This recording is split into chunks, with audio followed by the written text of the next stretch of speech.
Kian membanjirnya dukungan terhadap tesis Kiai Imaduddin Usman Al-Bantani yang datang dari berbagai kalangan, mulai dari kalangan kiai dan para ulama, akademisi, politisi, santri, jawara, artis, hingga kalangan masyarakat biasa, benar-benar telah membuat Habib Ba'alawi Yaman semakin kelabakan.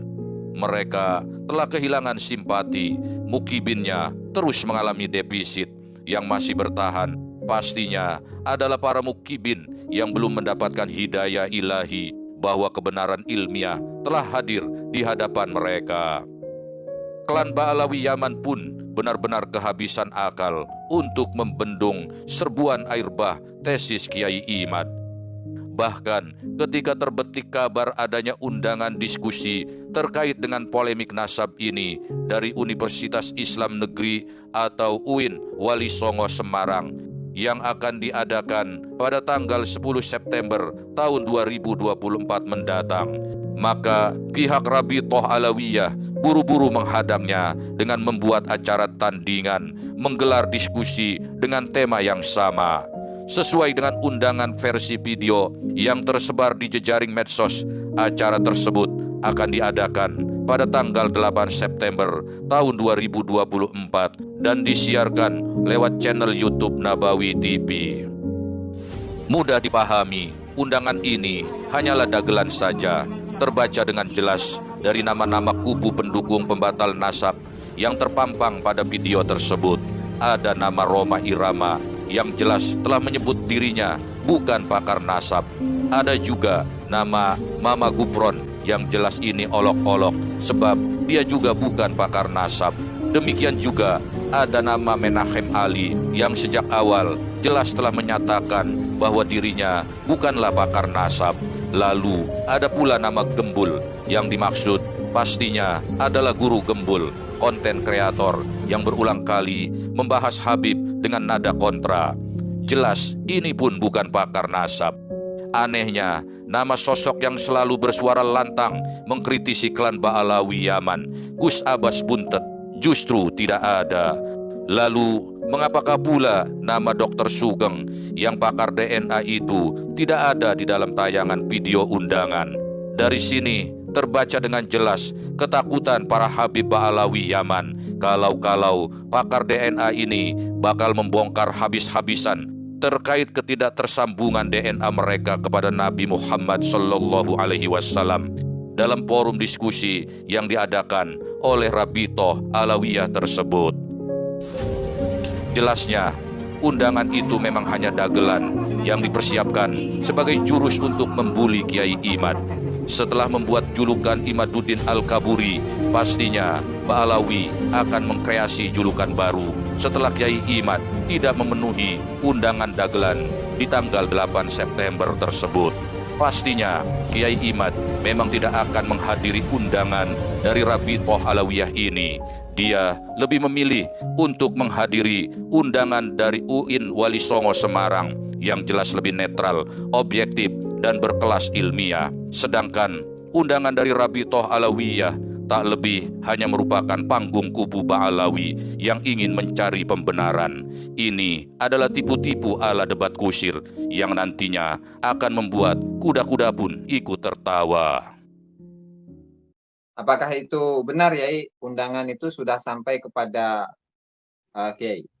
Kalau memang mau berdebat dan berdiskusi dengan saya, sekalian aja jangan di Rabithah Alawiyah, tetapi gunakan momentum di UIN Wali Songo itu. Tanggal 10 September, nanti mungkin Mas Rumel yang sudah dihubungi oleh pihak UIN itu bisa, dijadikan aja acaranya tanggal 10. Silakan di situ. Katanya kan ada tim-tim daripada Rabithah Alawiyah yang siap untuk di Rabithah Alawiyah itu.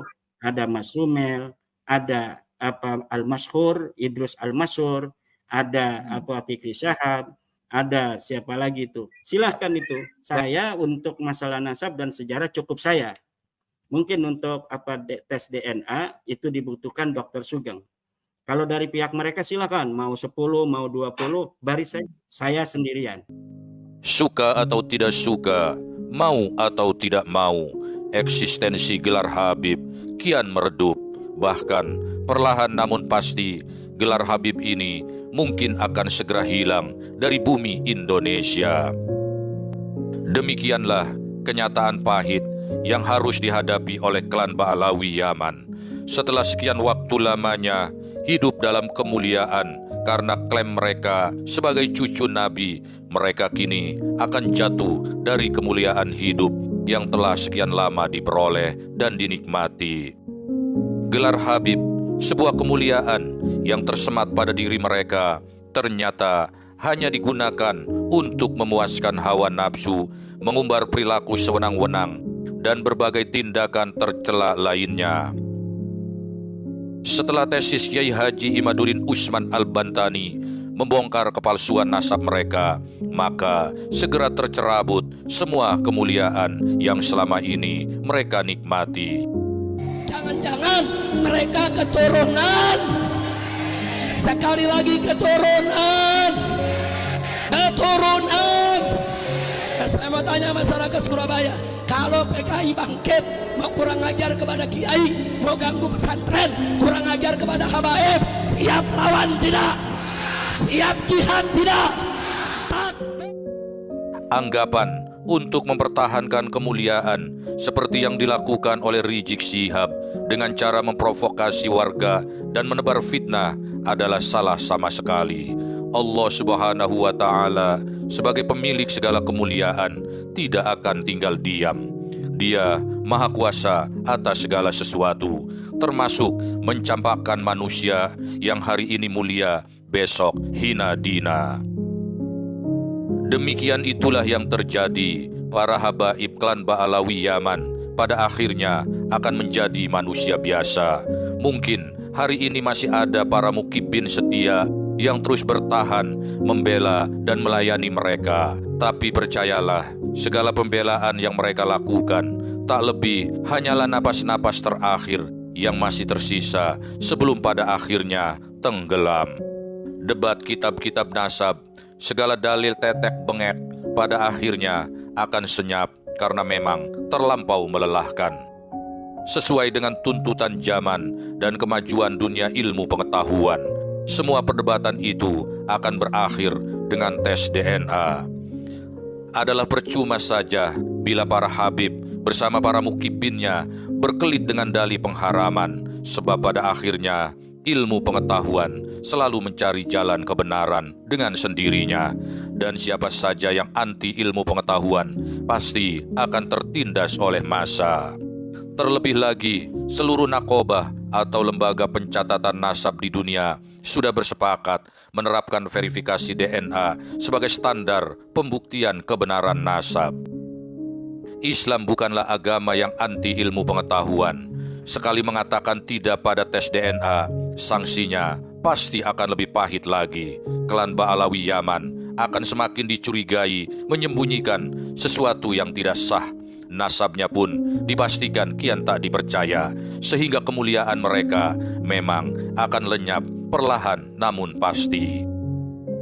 Kepada seluruh umat Islam dimanapun Anda berada, pecinta habaib, pecinta kiai, pecinta Ba'alawi, pecinta ajengan, pecinta ulama, semuanya jangan berikan ruang, jangan berikan kesempatan, jangan berikan mimbar, jangan berikan panggung kepada orang yang suka ngadu domba habaib dan ulama. Setuju?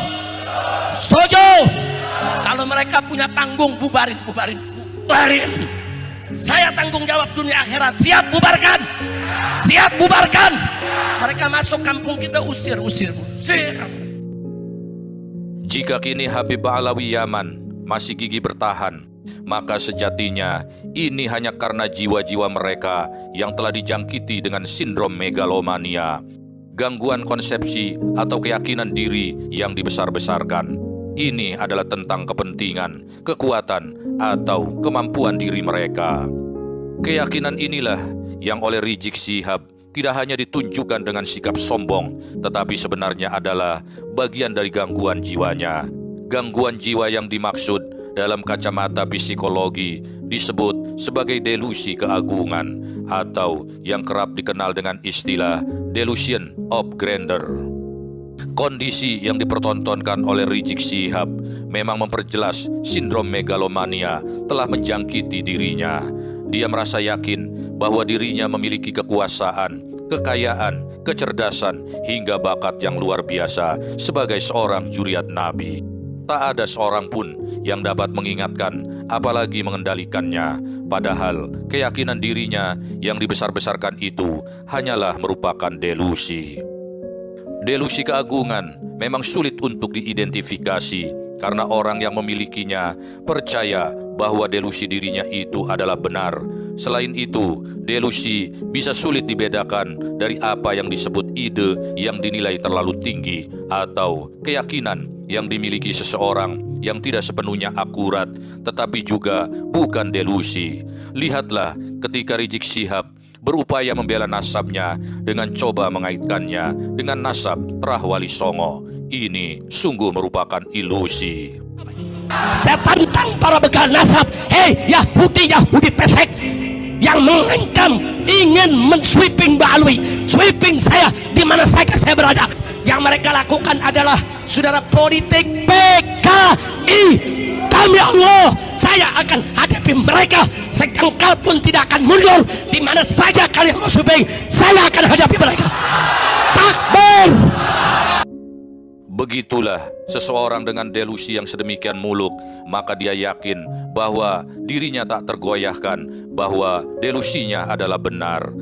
Rizik Syihab yang dilanda megalomania percaya bahwa dirinya memiliki segudang pencapaian, seperti bagaimana dia pernah memiliki organisasi FPI yang sedemikian besar dan melambungkan namanya. Padahal masa itu telah berakhir. Terkadang delusi bisa menjadi cukup serius hingga menimbulkan masalah dalam kehidupan sehari-hari. Kita tentu dapat meraba dan menduga para habaib itu dilanda kecemasan. Generasi Z yang tak lama lagi akan menjadi penguasa peradaban pasti tak percaya dengan keagungan dan kemuliaan mereka yang mengaku sebagai cucu Nabi. Kecuali bila mereka, para Habib Ba'alawi Yaman itu, menunjukkan keabsahannya dengan bukti tes DNA. Gelar Habib ini sangatlah menguntungkan bagi para manipulator agama. Mereka dengan mudah memanipulasi agama untuk kepentingan dirinya sendiri, ataupun kelompok, ataupun pihak lain yang memberikan imbalan kepada diri mereka dan kelompok mereka. Bisa imbalan berupa kekayaan atau imbalan dalam bentuk penghargaan politik. Maka janganlah heran bila sosok seperti Rizik Syihab berusaha keras menyelamatkan nasabnya, bahkan hingga dia tak sadar bahwa jiwanya telah terjangkiti oleh megalomania dengan gejala delusi keagungannya yang membuat orang secara diam-diam menertawakannya dan menganggapnya sebagai badut. Terima kasih telah membangun, menjaga, dan merawat channel ini dengan menekan tombol like dan subscribe. Tinggalkan atensi di kolom komentar. Sampai jumpa.